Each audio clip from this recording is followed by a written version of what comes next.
Hey there, fellow passengers on this crazy train we call the global economy. Hold on to your hats, folks, because things are about to get bumpy.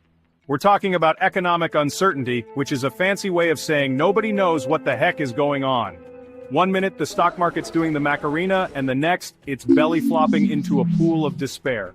So, what's with all the drama? Why are things so unpredictable? Let's be honest. Trying to understand the economy can feel like you're trying to decipher ancient hieroglyphics. But fear not, dear reader, because we're going to demystify this economic mumbo-jumbo and tell you everything you need to know in plain English. Instead of freaking out, let's arm ourselves with knowledge. Knowledge is power, or at least it's a really nice security blanket when the economic forecast looks like a scene from a disaster movie. First on our economic mystery tour, why is the market doing the jitterbug lately? Well, imagine a big pot of economic soup. You've got your usual ingredients. Consumer spending, global trade, all that jazz. Now toss in a handful of curveballs like trade wars, oil price drops, and a dash of political uncertainty. What do you get? A recipe for volatility, my friends, pure economic volatility. One of the biggest troublemakers in our economic soup is the plummeting price of oil. It's a mix of things, fears of a global economic slowdown, trade tensions, and good old-fashioned oversupply. Remember those trade wars we mentioned? They're causing more economic headaches than a bad batch of tequila. These tariffs can drive up prices, which makes consumers grumble and businesses sweat. Now let's zoom out and look at how this economic uncertainty is playing out on the world stage. Spoiler alert, it's not pretty. From the bustling streets of Tokyo to the bustling pubs of Dublin, everyone's feeling the pinch. Germany, the economic powerhouse of the European Union, is teetering on the brink of recession. Meanwhile, the European Central Bank is frantically trying to adjust its policies to keep inflation in check. Over in Asia, things aren't looking much rosier. China, the world's second-largest economy, is seeing its growth slow down. And India, despite being one of the fastest-growing economies, is grappling with high inflation and sluggish consumer spending. Across the pond in North America, the United States is experiencing stock market volatility that would make even the most seasoned investors break a sweat. Section 4. Big banks and governments to the rescue. So with all this economic turmoil, you might be wondering, where are the grown-ups in all of this?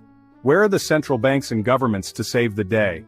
Central banks around the world are like the economic equivalent of first responders. They're the ones who swoop in with interest rate cuts and other monetary policy tools to try to stabilize the economy. Think of them as the paramedics of the financial world, trying to resuscitate the economy and prevent a full-blown cardiac arrest. Governments, on the other hand, are like the doctors in this scenario. They have the power to implement fiscal policies, like tax cuts or increased spending, to stimulate the economy. But just like any good doctor, they need to be careful not to prescribe the wrong medicine. So, while central banks and governments are doing their best to navigate this economic storm, there's no guarantee they'll be able to steer us clear of the rocks. Section 5. How this mess affects you. Yes, you. Okay, so we've talked about the global economic outlook, which, let's be honest, sounds about as appealing as a root canal. But how does all this economic uncertainty actually affect you, the average person just trying to make it through the day without having an existential crisis? First up, let's talk about prices. Remember those pesky tariffs we mentioned earlier? They can cause prices to rise faster than a sourdough starter on a warm day. From groceries to gadgets, everything seems to be getting more expensive. Then there's the job market. Economic uncertainty can make businesses hesitant to hire, which is bad news if you're on the hunt for a new gig. And even if you have a job, there's always that nagging fear that your company might downsize or worse, go belly up. If you're lucky enough to have some money in the stock market, you've probably been on a roller coaster ride lately. Economic uncertainty can also affect your day-to-day life in subtle ways, like making you less likely to splurge on that fancy coffee or that new pair of shoes. Section 6. Don't panic. Practical tips to weather the storm. Alright, so we've covered a lot of ground here, and it's probably enough to make you want to bury your head in the sand and pretend the economy doesn't exist. But before you go full-on ostrich mode, let's talk about some practical things you can do to weather this economic storm. First and foremost, don't panic. Panicking is like trying to steer a car while wearing a blindfold. One of the best things you can do is create a budget and stick to it like your life depends on it. Track your spending. Identify areas where you can cut back and make a plan for your money. Another smart move is to build up your emergency fund. Aim to have at least 3 to 6 months worth of living expenses stashed away.